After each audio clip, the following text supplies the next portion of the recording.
What's good, everybody? It's your favorite creep back again with some more stunning tales for you all to enjoy. This twisted tale is known by the Boo Hag. There was a young man named John who lived in a small town in Southern Carolina. He was a popular fellow and he was known throughout the area for being honest and hardworking. Although he wasn't wealthy, he made a good living doing odd jobs around the town for the local folk. John was the most eligible bachelor in town, and every woman was jumping at the chance to be his wife. However, John had his eyes set on a beautifully mistressed young woman who lived alone in a small cabin deep within the woods. She was incredibly beautiful with long dark hair, smooth pale skin, and piercing green eyes. Whenever she came to town, she turned the heads of all the men as she walked past. But word around town was that she was a little strange and not to be trusted. Everybody was warned by the local townfolk to stay away from her. However, John couldn't get the mysterious woman out of her mind. One night, there was a dance held in town and all the locals attended it. The moment John walked through the door, he noticed the beautiful woman from the woods was there.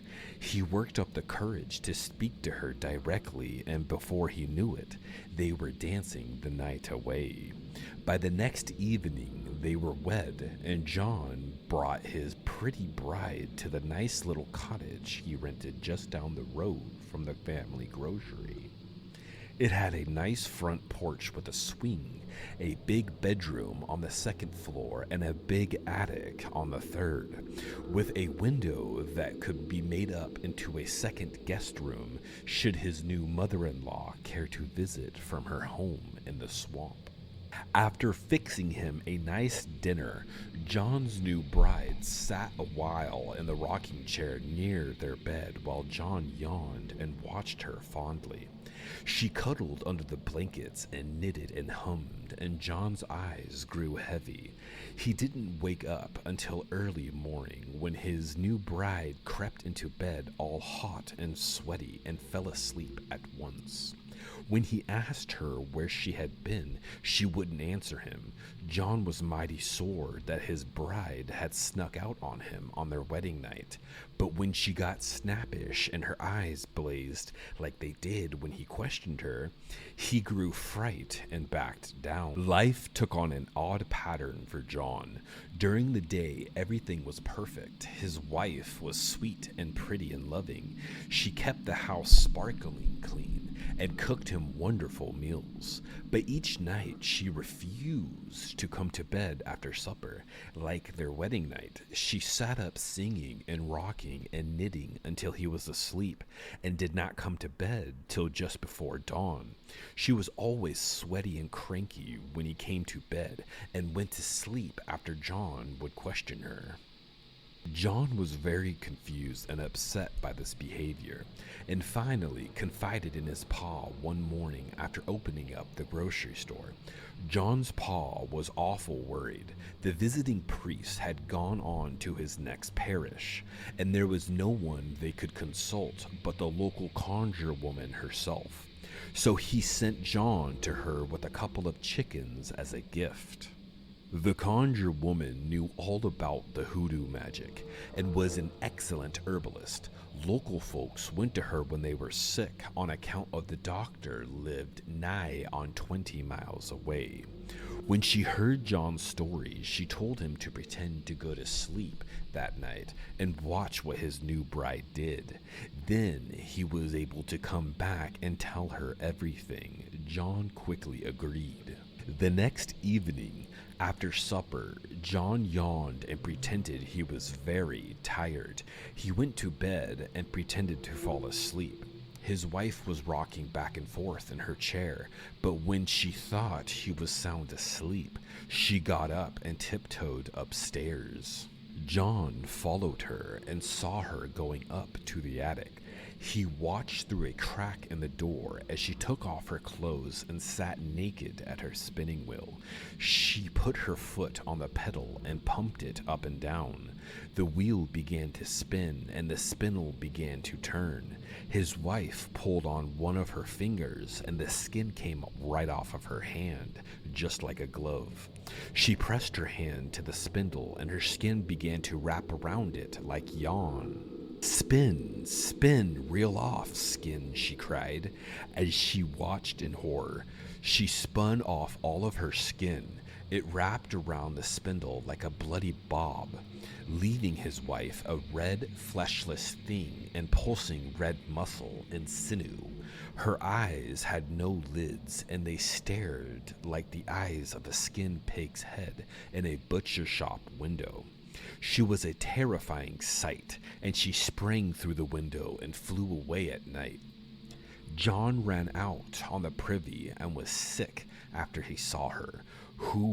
What was this monster he had married? He was still trembling and in shock when his bride came looking like a normal person yet again. Crept into Dawn at bed, and he had trouble behaving normally at breakfast. As soon as he could get away, John ran to the home to the conjure woman and told her about the spinning wheel and the terrible skinless creature who flew away from his attic. "A boo-hag," the conjure woman said at once. "You've married a boo-hag." "What is a boo-hag?" asked John. "A boo-hag is a witch and a shapeshifter," said the conjure woman. "She lures men into her trap and then delivers them to her boo-daddy, who eats their flesh and gnaws their bones. And that is what she'll do to you if you don't get rid of her first." The conjure woman told John to get himself some blue paint. As soon as the boo-hag left the house that night, he was to spread blue paint on every window frame and every door frame and make sure it was 2 coats thick. A boo-hag couldn't fly through a window or door that was painted blue, and if she didn't get back into her skin before dawn, she would be trapped without it and be revealed for the monster she was. So he was to leave one tiny window unpainted and keep it open a sliver so the boo-hag could squeeze through. Then he was to fill up her skin with salt and pepper, which would burn her up from the inside out, and John promised to do exactly that. That night, John lingered over his dinner, looking with sad eyes at the pretty woman sitting opposite to him.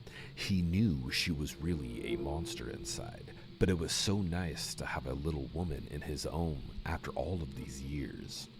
He hated like anything to see her go, but he didn't want to get eaten by a boo-daddy, and that was his fate if she stayed. So he went up to their bedroom and pretended to fall asleep while she rocked and sang and knitted. Then he followed her quietly and put salt and pepper into her skin after her ugly red muscle blue vein figure had flown out the window to her boo-daddy. He spent the rest of the night painting over every door and window frame with blue paint, leaving only one small unpainted window open in the cellar. He nailed it up so that it could be open no further than a crack, just as the conjure woman instructed him. Then he hid himself behind a large chest of drawers up in the attic to wait for the boo-hag to return. Just before dawn, the boo-hag came flying up the attic window. As soon as she touched the blue frame, she gave a shriek of pain and rage. John listened as she flew around the house, testing each window and door and howling like a banshee in the night when it burned her skinless hands. She found the little window in the cellar, and he heard the thump as she landed herself inside of it, followed by a painful whimpering sound as she squeezed and squeezed herself through the narrow opening, her skinless red muscles and blue veins tearing painfully against the red wood. The boo-hag ran up 3 flights of stairs into the attic and squeezed into her skin as fast as she could. She just barely got it on when the first light of dawn shone over the horizon, and that was kinda salt and pepper did their work, burning the boohag's body from the inside out with a scream of agony. She flung herself out the attic window. The glass shattered everywhere as she tried flying away, tearing at the skin to get it off, but it was too late. She exploded into tiny pieces right over the swamp, and the alligators had them a mighty good feast of cooked boohag for breakfast that morning. So John was once again without a wife, but bachelorhood looked much better to him after that. And he never went looking for a wife again, of course. After he made a pile of money in oil, the girls started chasing him. But that is another story. Well, family, I bet the alligators had nothing to complain about that night. I got to go, though. I think something's trying to get through my window. Stay creepy, stay weird, stay elevated. I will see you next time.